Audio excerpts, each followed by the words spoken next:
Hey y'all. Let's play with this footage here. We are in Aces managed JPLog 2 color space, and we are exclusively using Spectra DCTLs and I guess one CDL. That's just doing a little bit of stuff. It's fun. So this is what it looks like. This is red raw. We are processing it as raw down here. So at BP2, we jacked the ISO up so we could see some texture down there, and we're going to be working mostly subtract, subtractive. There you go. Shoot, Hispanic moment here. So yeah, we jacked ISO up so we can see everything. Nothing is clipping, nothing is crushed. We have a soft roll off, whatever. Um, yeah, so that's that. Let's explore this negative first. So let's open up the negative. So in this negative, which by the way, are you guys seeing that? So this is all the negative, right? This is pretty much CMY negative here. So if we let's do that. So if we grab this guy here and so this is just the CMY negative inverter and reverter, right? If you take the blend off, that's doing most of the heavy lifting, shaping the contrast and moving color a little bit, right? So if we look at here in the, what is this called? The inspector section, we can see what we did, right? Wait a couple of seconds. Cool. So then these two guys down here, the ENC 2.2 and 2.1, is a beta run of these two DCTLs. And the whole idea behind these two is that it was the ENC2 development process, right? And which is a little bit different than C41, look it up. And the problem was that if I tried to combine these two DCTLs in one, it would not work. It would just crash. And I, for the life of me, couldn't figure that out. But if I separated the two main sections, it works. So I don't know.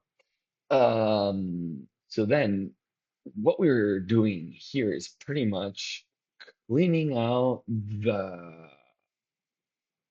masks of each dye layer in the film, right? So that's what this DCTO does. I'm not going to deep dive into it. It's not even out, man. So then this would be the contrast section, and this would be somewhat of like the highlight section ish. And it has the curve shape. It has like toe, shoulder, and then we can control the gamma of cyan, magenta, and yellow, and offset it by moving the mid-grade anchor. Right? And lightness is some sort of exposure. And then over here is in ENC 2.2, I suppose. We lift the amount of effect that each mask has over each layer, dye layer, right? And then there's some crosstalk and whatnot. So then these two in add a little bit of magenta E, controls a little bit the green and pushes the contrast. Then we're going to, in a different parallel group, we're going to CMY negative contrast, which is just that it's a big contrast module for the negative space of the CMY negative platform. It's Zeus. And this pretty much also controls with a little bit more granularity the shape of the curve for the contrast. So the S curve pretty much. And you again have control over magenta, cyan, and yellow in highlights. And then you have control of the shadow, midtone, and highlight weight. So these are pretty cool. You can, it's minimal. These don't affect very much, but you see it on the scopes. And the idea is that it is creating pockets to shape a little bit better. I guess imagine if you had a harmonic cluster inside of of the contrast curve. I don't know.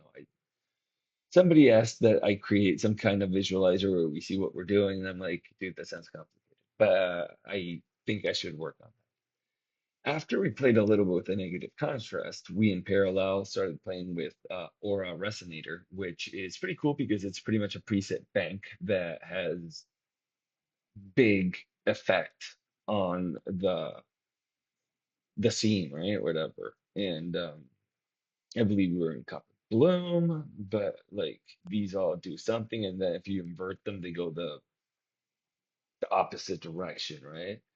So if we were here, we're there. So this is the one that I believe we were working with. Was it Jade? No, it was not Jade. Yeah, this is what it was. Who cares? So then with these four, you just gave this little push of red, I guess in the mids, and it looks nice. I like it.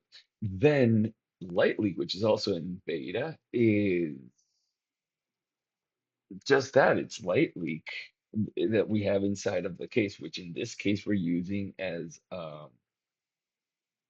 lateral vignette. I don't know. So that's if we send it all the way, this without anything, we just zip.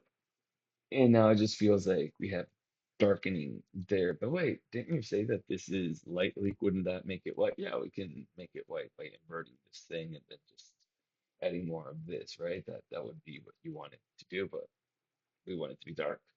So we can do that. That's pretty neat. Then you have a whole film stock for the light leak, and you can change these and even go into like an aerochrome, which is very interesting. It does all kinds of crazy stuff. And then it does have a blend mode, compositing mode. Yeah, this one's up. We've not released it because it's a lot. It's very granular. Yeah, I mean, it might come out. Who knows? And then we have the reverter, which is just flipping the thing. Once we go out, we run it through Camarena Vision, which is a really cool nod to Camarena, right? Which is the this cat that made the first color broadcast technology out of Mexico. Fascinating story, fascinating work. Uh, we will talk about him and more later. But yeah, so this also has different two strip combinations, which was his old jam. Then the trichromatic approach, which would be just what it sounds like. It's RGB. How his stuff worked is that you had like a rotating filter that allowed RGB into the camera. It is a little bit over my head, so I'm not going to try to run my math about that. That's all I have to offer. Then we were using Voyager space, which sort of kind of kicks in a little bit of blue into the situation. So if we go out, you see, or we go in, man, it creates like this really cool platinum feel to it. We just find a balance of it. I mean, that looks very cool. That's a whole look right there. We were somewhere around here, whatever. And then we have this nice little Caracas Heritage, which injects yellow, like deep yellow, into the highlights, creating like solid yellow moments. Um, I don't know. I really like this DCTL. It was a collaboration with Luis Hernandez de la Peña and his shop, Camarena Color, out of Mexico City. Yeah, super cool.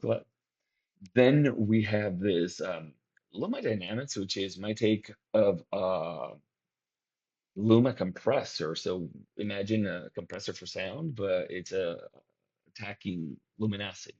Right? So you have like threshold ratio, knee width, and makeup gain. So it's pretty much it's a compressor, but for light. And then we created a little bit of separation in contrast with the CDL, which is just primaries, like straight up just primaries. And this is it. This is the node tree. It's very straightforward. It is one compound, and these four guys, we again are in ACES managed and in JP-log2 space. So neat. I mean, I don't know what else to say. These are all Spectra tools. And yeah, thank you.